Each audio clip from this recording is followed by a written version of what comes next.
ഇപ്പോൾ ഞങ്ങൾ വാഗമണിലാണ്. ഇന്നലെ രാത്രിയെല്ലാം ഭയങ്കര മഴയും മണ്ണിടിച്ചിലുമായിരുന്നു. ഇതിൻ്റെ തൊട്ടടുത്തൊക്കെ മണ്ണിടിഞ്ഞിട്ടുണ്ട്. നമ്മുടെ വണ്ടി കിടക്കുന്നതിൻ്റെ ഒരു സൈഡിലൊക്കെ മണ്ണിടിഞ്ഞിട്ടുണ്ട്. ഹോട്ടലുകാർ പറഞ്ഞ ആ വീഡിയോ കാണിക്കരുതെന്ന്. ഇനി ഹോട്ടലിൽ നിന്ന് പയ്യെ നമുക്ക് മുന്നോട്ട് പോകാം.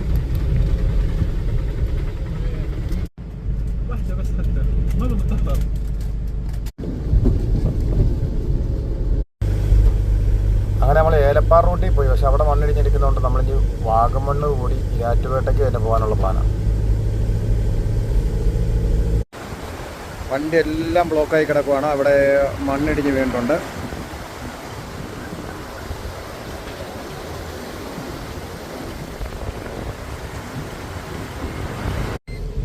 അങ്ങനെ നമ്മൾ വീണ്ടും യാത്ര തുടർന്നു. ഇനി പോകുന്ന വഴിക്ക് എന്താ സംഭവിക്കുന്നത് നമുക്ക് നോക്കാം.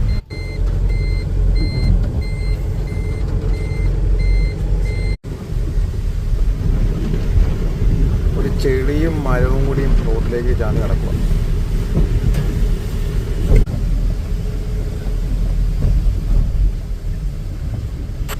എൻ്റെ പൊന്നോ, ഇവിടുത്തെ കാഴ്ച ഇച്ചിരി ഭീകരമാട്ടോ. റോഡിൻ്റെ പകുതിയില്ല. നമ്മളിപ്പം ആ കുഴിയോട് ചേർന്നാണ് പോയിക്കൊണ്ടിരിക്കുന്നത്. വേറെ വീതിയില്ല ഈ ഭാഗത്ത്.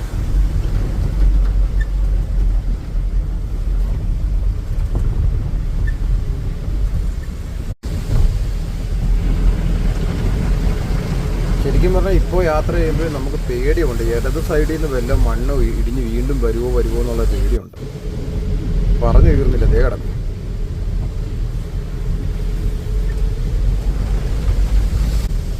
നമ്മൾ നേരത്തെ കണ്ട പോലെ തന്നെയാണ് കേട്ടോ. ഇവിടവും റോഡ് മൊത്തം കൊണ്ട് അത് ചെറിയൊരു വെള്ളമൊഴുക്ക് അവിടെ നിന്ന് ഉരുളെല്ലാം പൊട്ടി വന്ന് എനിക്ക് റോഡിന് സൈഡില്ല.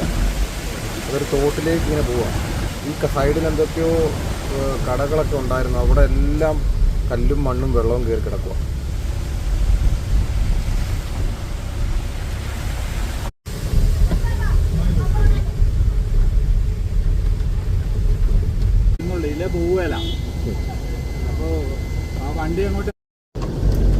ഒന്നാമത് ഈ കുത്തനെ കയറ്റം ബസ് ഗിയറിട്ട് കയറി പോകും. അപ്പോൾ ഒരുത്തൻ അവിടെ നിന്ന് ഇറങ്ങി വരും. ഒരു ശരിയില്ല. ഇത് നമ്മളെവിടെ കൊണ്ട് ഒതുക്കാനാണ്. ആ പുള്ളിക്കാരൻ അവിടെ ബ്രേക്ക് വിട്ടു.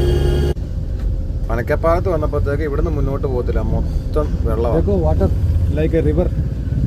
നമ്മളിനി ആലപ്പുഴയ്ക്ക് പോകാനുള്ള പദ്ധതി ഉപയോഗിച്ചു. ഇനി കൊച്ചിയിലോട്ട് വല്ലതും പോവുക. കാരണം പോകുന്ന വഴിക്കല്ല ഇങ്ങനെ ബ്ലോക്ക് ആയതുകൊണ്ട് ഇനി മുന്നോട്ട് ഇനി എങ്ങനെയായിരിക്കും പറയാൻ പറ്റില്ലല്ലോ. അതുകൊണ്ട് നമ്മളിനി കൊച്ചിയിലോട്ട് പോവുക.